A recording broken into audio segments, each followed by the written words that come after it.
City staff members have engaged with the museum and with Dovetail Cultural Resource Group to plan for this project to relocate the block, and a number of action steps have been defined. The first of those is a consultation process in terms of preliminary planning. Our goal is to continue to understand and interpret this historic object while creating an appropriate and sensitive public space. Thus, in addition to the Certificate of Appropriateness process, we did consult with the Virginia Department of Historic Resources.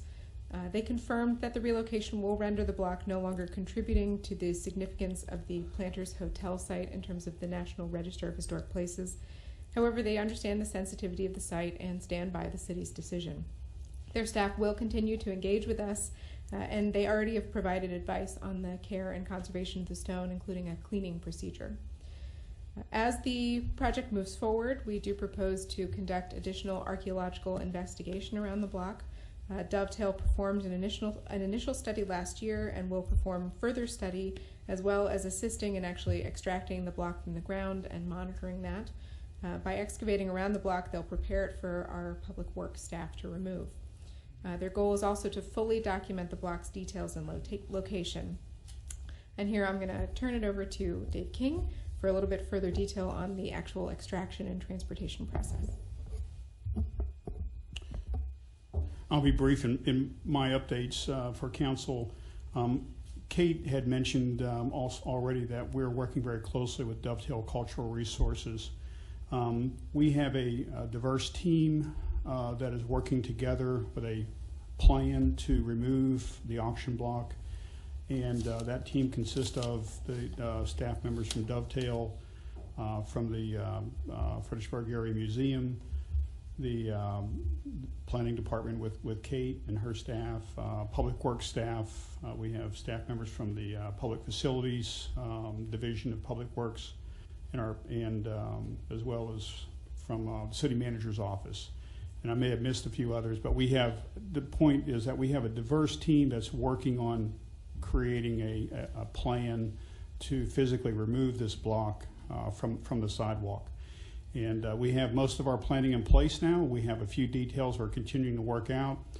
I will say that we are building a customized cradle to place the block into, and we're working down to the minute details of how the block actually comes out of the ground, whether we tilt it to the side or stand it up. We're getting to that level of detail as far as caring for this artifact as we pull it out.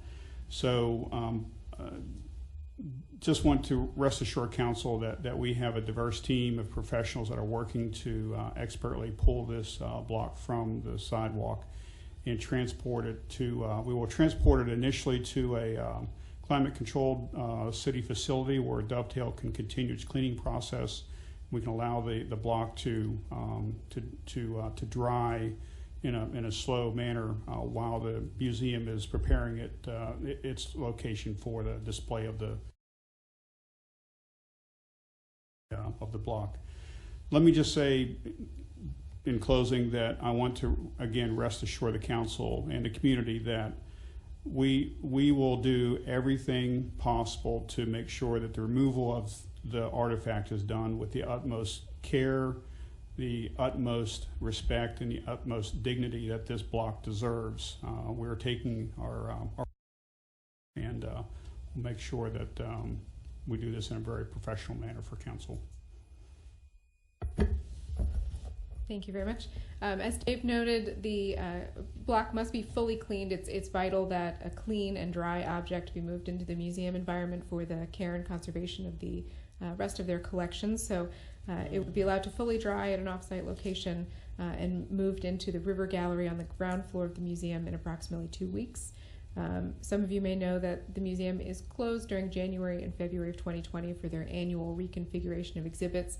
However, we are working together to create a couple of opportunities for public access during that time. We're all conscientious of the need for public access and visibility.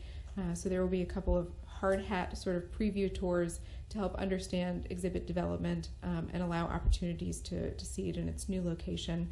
And of course, the museum will be open to the public again at the beginning of March. Once the block is removed from the ground, there are a couple of phases of interpretation at the site planned.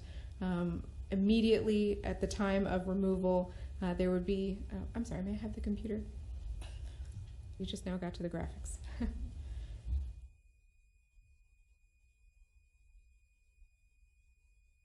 Computer, please. Yes, thank you.